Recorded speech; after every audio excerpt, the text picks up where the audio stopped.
Hello, welcome to today's video. I hope you're well. If you are new to cryptocurrency and you want to learn more, hit that subscribe button, hit the bell button and press all notifications. Going to talk about DigiByte today, one of the coins that's been around for a while. Is it a sleeping giant? That's what I want to find out. This is going to be a basic video about it, the understanding phase of it. I will be following on from it into different, more advanced stuff and how to use it and all that good stuff. So let's get started.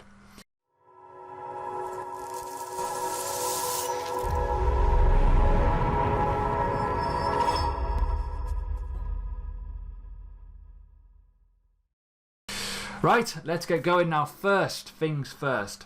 If you want 0.1 Ethereum, comment and hit the like button. If we get over 500 likes in this video, I will do a draw in the next video. Simple as that. Do not put your Ethereum address and put a genuine comment. Do not just put a few dots. Don't be a dick. Anyways, DigiByte. Now, let's get going. It's kind of interesting, this coin, and I'm going to talk about it. I'm going to go through this briefly, basically. I don't want to melt people's brains because there's a few little elements in this which is quite a bit advanced. But yeah, as an investment opportunity, if you are looking for a coin that has a genuine use case, has a genuine team, a genuine purpose, and faster than Bitcoin by 40 times, DigiByte should be on your list as a use case scenario of an investment. But that being said, it is a direct competitor to Bitcoin essentially. So 21 billion, good for adoption, quite high, but ultimately mass adoption. Circulating supply is going to trickle on up throughout the years with the mining, because it's a mineable coin, and ultimately that is all I want to say about that on this page. Now let's talk about a few other things. So what is it now? Let's go to the start bit. Where is it? There it is. Cool. I like the animation of this website. It's awesome. So it's a more secure, faster transactions and forward-thinking blockchain technology. Simple as that. It is pretty awesome. So I want to go over this briefly. Okay, I said it 10 times already, just so you know. So it is a faster, more forward-thinking blockchain compared to the likes of Bitcoin. Simple as that, really. It's obvious, really. So over 5 years of consistent development, rapid growth, and use cases, DigiByte blockchain has become the world's first, fastest, most secure UTXO, which is unspent transactions on the blockchain. You know, that kind of this. This is what it means. Yeah. See what I mean by advanced stuff? Yeah. Anyways, that. So it is more secure. It has faster transactions. It has 15-second blocks, making it faster than Bitcoin by 40 times. Bitcoin's slow, we know that. Anyways, it is also forward-thinking. It has an element of, SegWit, multi-algo mining, DigiShield, and digital assets, digi-assets. Okay, so that's pretty quick. Now, other things to mention, okay, it is highly secure and scalable. It is an industry-leading first, realistically, for transaction speeds for this type of blockchain. It is tried and tested over 4 years, which is a long time, which is more than most blooming developers have in the space. And it's a mandatory unit for mass adoption, and it has an active team and a known founder. They all tick good boxes, and I like that a lot. So other things to make up for it before I get into a bit more detail. Core protocol layer, digital asset layer, and application layer. I'm going to come on to that in a second. And you can ultimately buy it on exchanges. You can accept DigiByte as payment, and you can also mine it.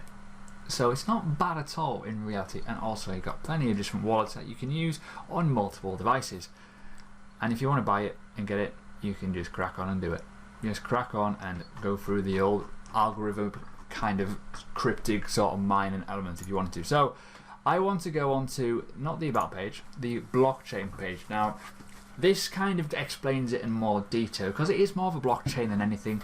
Yes, it has a genuine use case. You can use it, which is a bloody good one. Let's talk about it. So, I've already mentioned before, applications layer. So, this is a top layer, the DGB coin, that most people utilize in everyday applications. Simple, really. I'm going to come into that in a minute. Digital assets, public ledger, security side of it, and then you've got the core protocol and the global layer. So the application phase of it, so you've got digi assets, you've got dApps, decentralized application if you're wondering, and smart contracts. Key element of difference between this and Bitcoin. Can you tell? Other things to mention. Number 2. I like this bit. This is cool. Digital assets, DigiByte. A digital byte of data represented a larger data or unit that holds value that cannot be counterfeited, cannot be duplicated or hacked. DigiBytes can be used to secure value for many things. Immutable public ledger. Yep, we all know that. And mining security. Awesome. So 5 mining algorithms. We're going to come on to that in a bit. Other things to mention. Core layer. The core protocol. This is a core element of communication, so a low level way of nodes to communicate. Basically, there's millions of nodes, well not millions, but hundreds of thousands of nodes around the world to make it the most decentralized cryptocurrency community based coin around. It's done by the community. Yeah, cool, awesome. I'm glad you get that. Global network. Thousands of people running the DigiByte software over the planet, kind of just mentioned that, and decentralized nodes. Any server, computer, or mobile device to the DigiByte network becomes a node helps with the relay transactions. Yes, mate, that's what you want. Fully decentralized. The biggest problem with Bitcoin is this. 74% of it, I believe, at the minute is in China, in mining facilities and whatnot. Not many people mine Bitcoin now in terms of on their own, not in the bedroom, because you'd probably die, but ultimately, the biggest fundamental flaw with Bitcoin is the difficulty adjustment. It's quite expensive, it's quite extortionate in price, and it's also very, very noisy and very, very heat. What's the word? Heat expensive, because it will blow up your house. It will make you look like you're growing something else in your house, not crypto. It's just one of those things. So let's get back to DigiByte. DigiByte and digital assets, okay? So the likes of money, documents, messaging, videos, music, photos, and IoT. So that's the digital payload. This is really easy to understand. I like this on the website. Security, you got encryption, identity, I can't even say that word, immutability and authentication. Simple really. It has genuine use. And obviously you got smart contract rules in there, the digital handshake essentially. So you got obviously transactions, A to B, and this is a mining element of it, the supply curve. More supply is going to come out, it's going to be mined over a period of time. So if you're looking at getting involved in mining, DigiByte could be one of the coins that you could probably get involved in still. I'm not 100% sure on mining. Mining is not my game. I will talk about it in more videos, but ultimately mining is not the sort of thing I've really touched, if I'm going to be totally honest with you. So where does it fit in the industry? Now this is I really like this graph, it's pretty awesome. So you got the true established blockchains. You've obviously got Bitcoin, Litecoin, DigiByte, Vertcoin and Dogecoin. They're the main ones obviously that they've highlighted, but there's a few other ones out there as well. You know, not that many though in reality. A lot of people are touting the element of private blockchains over the next couple of years, that will do well, but ultimately I think these are going to be the ones that are going to be genuinely used and the most well known will be the ones that will probably prosper most. Now, in comparison to other things, they've got a mixture of everything, I think, DigiByte, and I'm going to talk about it in a bit more detail why I think that. Obviously I've already mentioned smart contracts, which is obviously Ethereum based sort of stuff, and you've also got security, which you could argue it's kind of like a private element where it's kind of secure, but ultimately it's going to be the most decentralized non-profit organization, most secure, most long-term potential and proof of work, different to the obviously Ethereum. So things to mention: 15,000 nodes globally used. You got 40 times faster than Bitcoin. It's used in 80 other countries and smart contract ready with multiple dApps in development. Pretty key. It's going to be sending a store of value with transparency, immutable and inclusiveness throughout the global markets. It's a pretty big thing, this. Now, I do think that this is majorly under the radar, if I'm going to be honest, as an investor. I think a lot of people have not even scratched the surface with DigiByte, and it's kind of looked at as kind of, it's just another coin.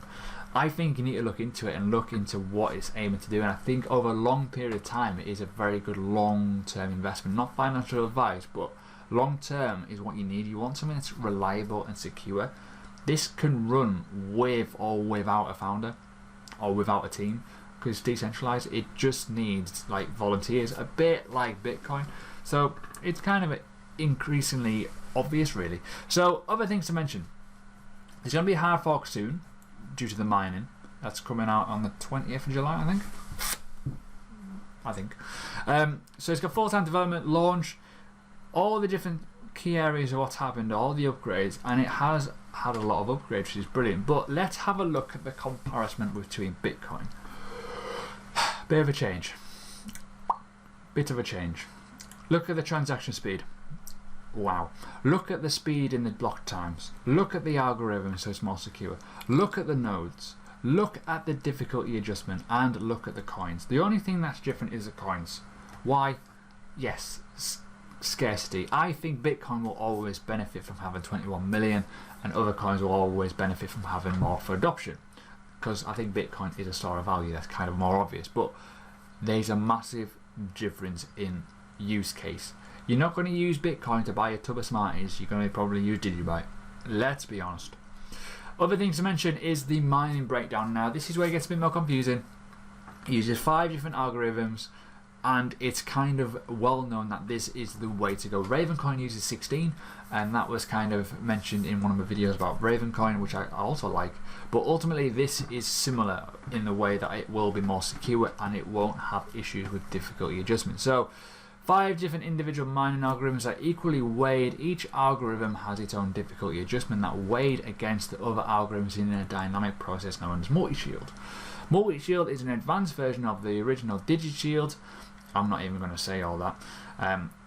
It's basically pioneered between both of them essentially. So it makes it more, more competitive. And there are the different ones. You've got Script, which is obviously commonly used for Litecoin.